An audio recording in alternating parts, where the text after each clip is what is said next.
এখন আইটিতে যারা আছেন অনেকেই বিজনেসের কথা চিন্তা করছেন, কারণ সবাই জানেন 1 বছর 2 বছর 3 বছর 4 বছর 5 বছর কোনো না কোনো সময় হয়তো চাকরি আর থাকবে না, হয়তো এটাও হবে না। আমার প্রায় গত আমি বলবো 1 মাসে আমি 20-30টার কাছাকাছি কল পেয়েছি হোয়াটসঅ্যাপে, তাদের সাথে আমি কথাও বলেছি যারা নিজস্ব কোনো সুনির্দিষ্ট পরিকল্পনা নিয়ে এগোচ্ছেন। অনেকেরই মাল্টিপল চিন্তা আছে, আমার সাথে ডিসকাস করছেন। They are all welcome, I am there to help you. আমি জানি যে ইউএসের মতো জায়গায় বা বাইরে চাকরি হারানো কত ডিফিকাল্ট হতে পারে, এবং আমি এটাও যেরকম সবাইকে বলেছিলাম, যেহেতু আমার আগে থেকে পরিকল্পনা ছিল, একটা ছোট বিজনেস ছিল বলে আমার চাকরি যাওয়াতে কোনো প্রবলেম হয়নি। বিকজ এসে ঠিক আছে, আমার হয়তো ইনকাম একটু সামান্য একটু কমেছিল তখনকার সময়, তারপর ইনকাম অনেক বেড়ে গেছিলো, সেটা অন্য ব্যাপার। But at least I knew that I don't need to worry about the job.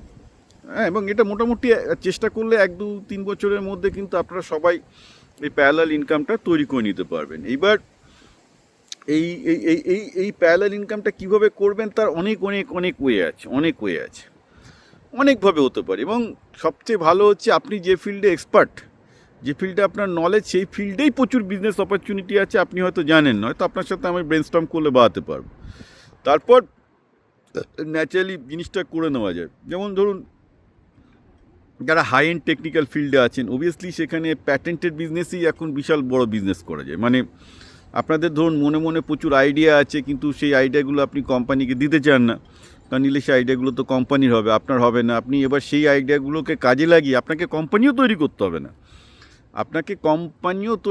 হবে না, ব্যবসাও করতে হবে না। শুধু সেই আইডিয়াগুলো যদি আপনার থাকে, সেই আইডিয়াগুলোকে শুধু প্যাটেন্ট করে যদি রাখেন এবং ঠিকঠাকভাবে যদি আপনি প্যাটেন্টগুলো খুব ওয়েল যদি ডেভেলপ করতে পারেন, তাহলেও কিন্তু অনেক বিজনেসের স্কোপ আছে, যেটা আমি আপনাদের পথ দেখাতে পারি। হ্যাঁ, মানে আপনাকে বিজনেসে কষ্ট করতে হবে না, শুধু আপনার ফিল্ডে যে বিশাল নলেজ আছে, যেখানে আপনার মনে হচ্ছে যে এই কাজগুলো ভবিষ্যতে লোকে করছে বা করছে, এইটুকুর ভিত্তিতেও আপনি ব্যবসা করতে পারেন এবং খুব ভালো রকম টাকা সাইড ইনকাম আপনি তৈরি করতে পারেন।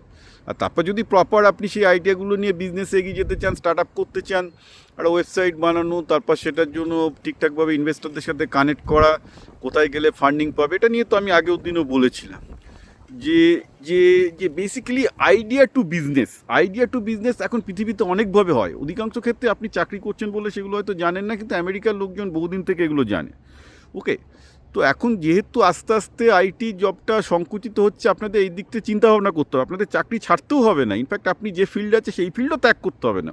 শুধু সেই ফিল্ডে আপনি যদি টেকনিক্যালি খুব স্মার্ট লোক হন, জানেন যে ফিল্ডে কী কী নতুন জিনিস আসছে, কী আসতে পারে, সেগুলো যদি ঝাট করে আপনি নিজের নামে নিজের বইয়ের নামে প্যাটেন্ট করে রাখতে পারেন, that can be very good for your long term future. অনেক কারণ আছে, সেগুলো পরবর্তীকালে আমি হয়তো আরও বলবো। But this is also something you can very think about. কারণ অনেকেই আমাকে আইডিয়া নিয়ে জিজ্ঞাসা করছেন, এই করছেন। আমি অনেককে অনেক রকম আইডিয়া দিচ্ছি, যারা স্টার্ট আপ করতে চাইছেন, যাদের নিজস্ব আইডিয়া আছে খুব ভালো, যাদের নেই তারাও কী করে করতে পারেন, সব কিছুই হতে পারে। But this is something that is coming, you need to get ready slowly.